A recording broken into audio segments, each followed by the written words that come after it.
Lovely picture.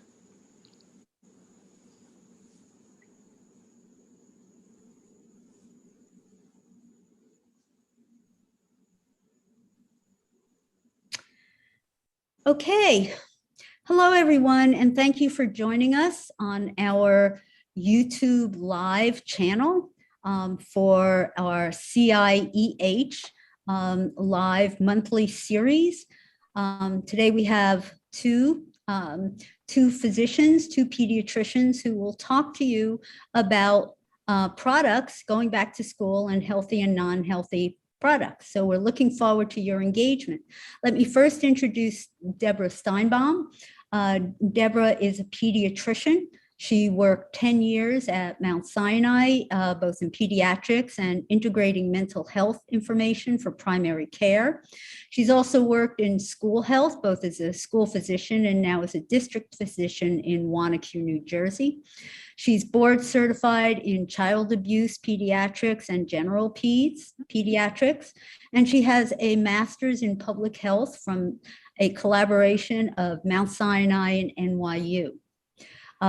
We got to know her through her foundation that she's working with clinicians for Climate Action of New Jersey, and they're also sponsoring this, this presentation. I'm also, Dr. Steinbaum will be introducing and bringing up questions for Dr. Trisande. Dr. Trisande is a physician. He's an internationally renowned leader in children's environmental health. His research focuses on the identification of environmental exposures in childhood obesity, cardiovascular risk, and documenting the economic costs for policymaking when you fail to prevent diseases. He leads one of 35 centers across the country as part of the National Institute of Health Environmental Influences on Child Health Outcomes program.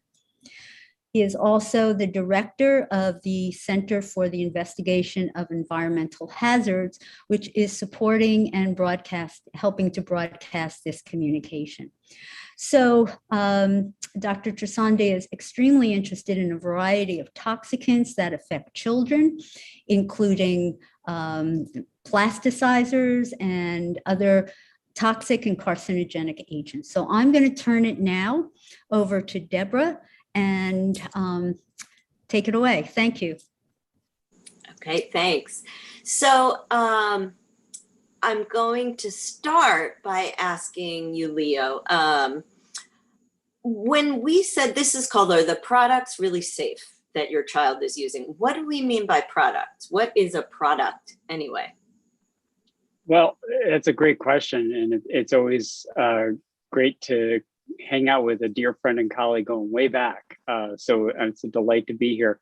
You know, when we're talking about products these days, we're often, you know, you're getting packages in the mail from a certain nameless letter company or whatever, whoever's shipping your materials these days. And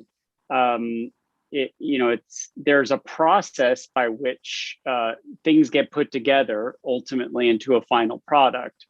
And what's of concern here are the chemical contaminants that get in through a variety of ways. Now, some of it can just be unintentional. Think about how milk is supplied through all the way to your supermarket. It comes from cows. It gets processed, pasteurized in a variety of containers, including plastic containers.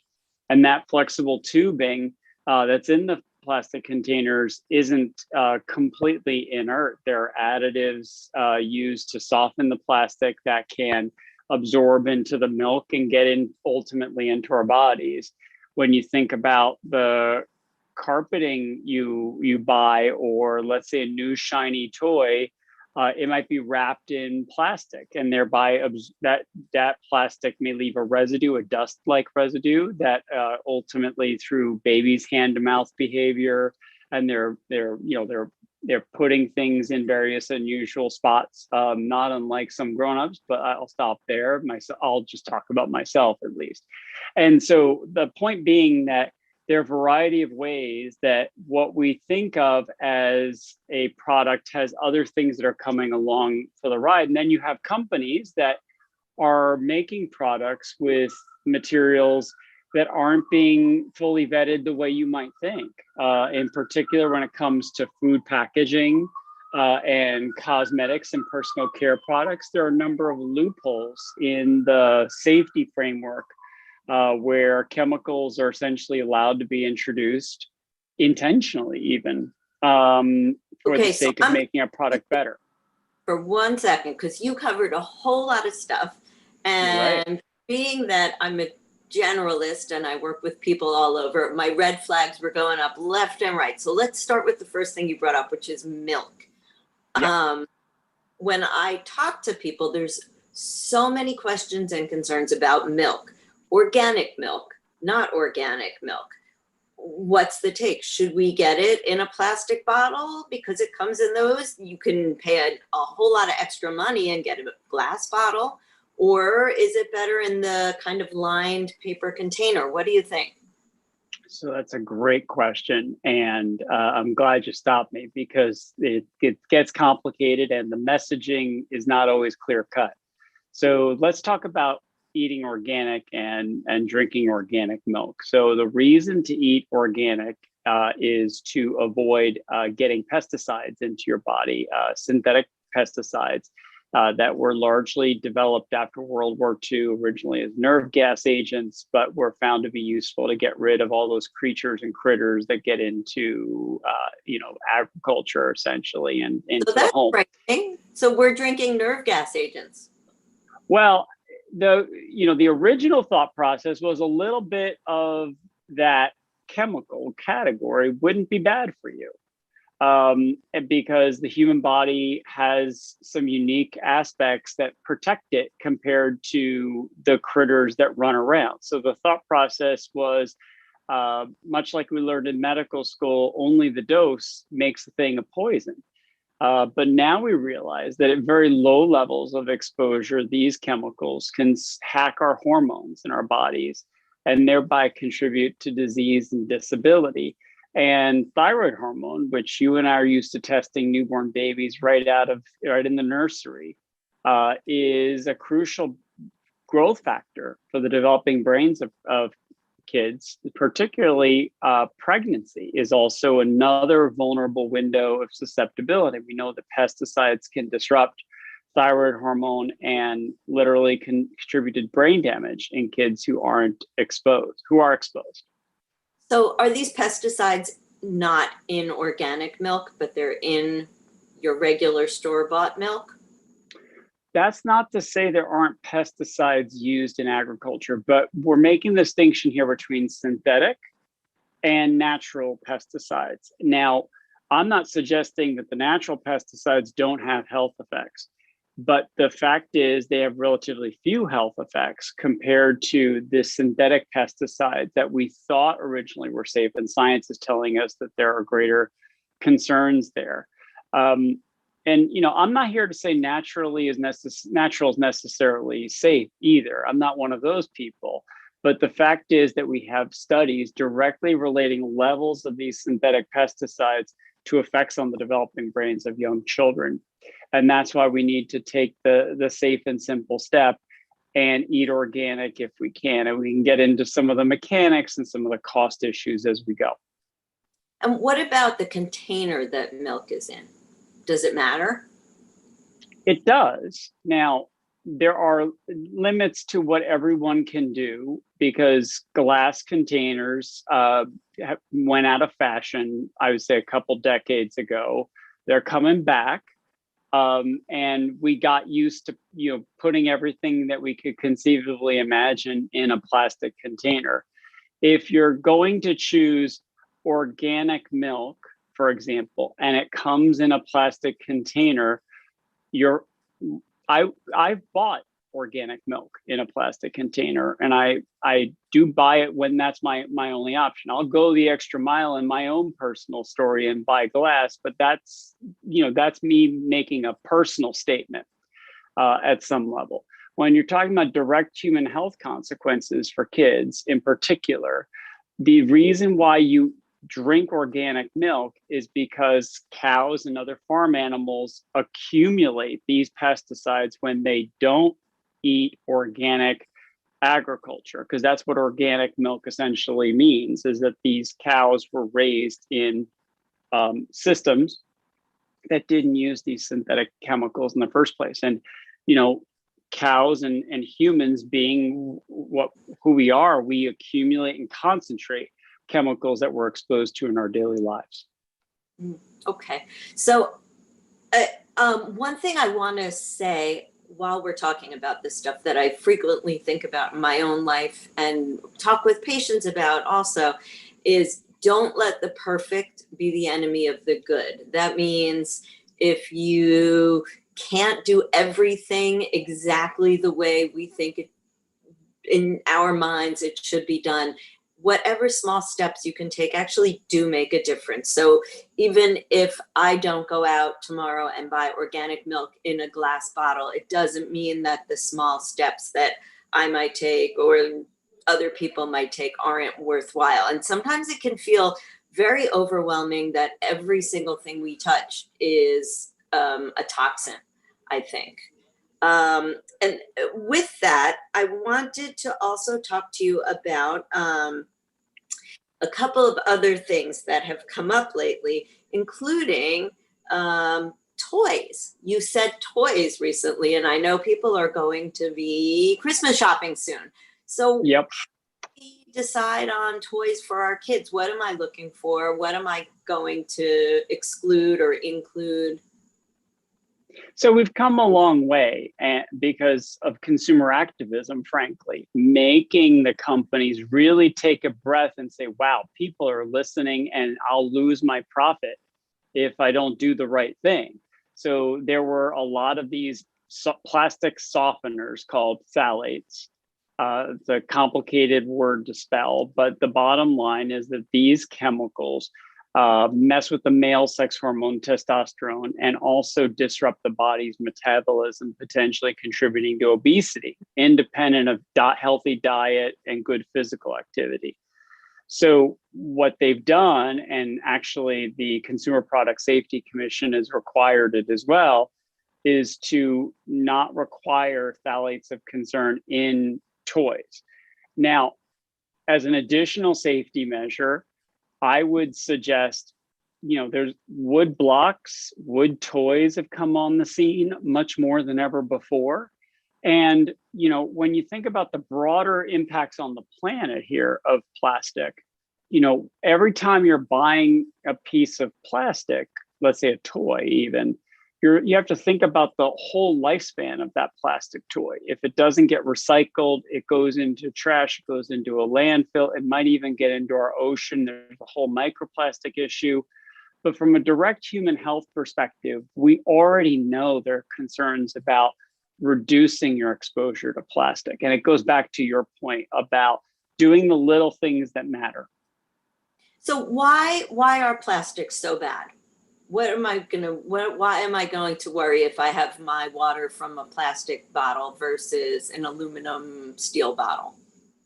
So we've already talked about phthalates. Let's talk about the harder plastics. Remember those Nalgene cups that were in the news a while back because they had bisphenol A or BPA? So the bisphenols are used to harden plastic, and particularly polycarbonate plastic. They're also used in thermal paper receipts you get sometimes in the stores. The reason why they're a concern is they actually mimic estrogen, and so can have, in particularly as kids are developing, they can have sex-specific effects on body mass, maybe influence puberty. Which is important. We're seeing a lot of early puberty in clinical practice these days, as you know. We know that these chemicals also make fat cells bigger. They disrupt the function of proteins that protect the heart. There are actually studies suggesting that us as adults are vulnerable to the effects of bisphenols as well. So we talk a lot as pediatricians about the impacts of these chemicals on kids, but these chemicals also affect all of us. That's a little frightening sometimes. So what should I do? I have kids. What should I do for them so that they have less exposure to plastics and to these things? So the great news here is that they're safe and simple steps we can all take. It doesn't have to break the bank, doesn't have to require a PhD in chemistry. So I'm going to start by going back to the discussion about organic food, because there's some points there that I think freak people out and maybe make people overreact a little bit. So, I work at Bellevue Hospital, the flagship of the New York City public hospital system. So when I think a lot about the impacts in populations that don't have the same resources as you or I might. So when you think about that, there used to be a price margin for eating organic that was huge, too much to bear. But we've seen as market share for organic food has increased rapidly over the past decade, you've seen the price margin come down such that the big box stores are stocking organic options side by side with the conventional options with barely a price difference. I'm not saying it's zero, but the price difference has plummeted. So in addition, there are priority fruits and vegetables. The common sense way to think about this is if you eat a leafy green or vegetable, you eat that outer layer where the pesticide is being sprayed, and you absorb that more directly into the body. We've already talked about milk and other ways that animals concentrate these chemicals too. So if you're thinking about an avocado, maybe it's not such an important thing because you don't eat the outer rind of that avocado. Environmental Working Group has a clean 15 fruits and vegetables that are lower in pesticides, and a dirty dozen, the 12 fruits and vegetables where it's high priority to eat organic when you can. And we can come back later to other safe and simple steps for the other chemicals we've talked about. That's great. That makes sense. So prioritizing what you buy that's organic may make a lot of sense. Now, another question that I think is coming up a lot is about cleaning. Yep. Both because of the flooding that's happened recently, because of COVID, what's going on in the schools. Do you have any recommendations for us about cleaning, like household cleaning, or what we should do to? So the TLDR here is that SARS-CoV-2 is a scary virus for all the reasons we know, but it's also very susceptible to basic cleaning methods. The other thing that's important to emphasize is when we get infected with SARS-CoV-2, we get it in particles that sit in our nose and in our mouth, and we exhale out these particles. We don't typically see SARS-CoV-2 live long outside the human body or outside other animals.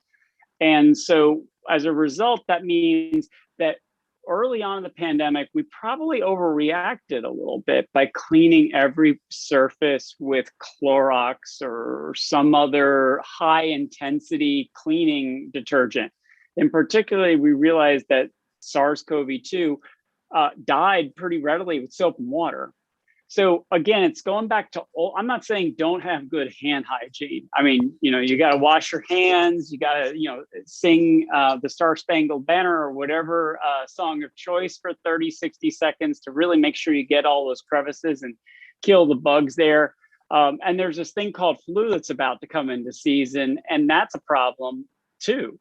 So, viruses are around and hand hygiene is terribly important. But we've gotten into the overreacting mindset where we need to spray every surface known to humankind. And then that brings me back to plastics. So a lot of restaurants you've seen have switched completely from glass to plastic, thinking, oh my gosh, I literally, by handling this glass container, I'm going to get COVID from the person that I'm taking care of at the dinner table. The fact is that there's just not the science there to support that notion.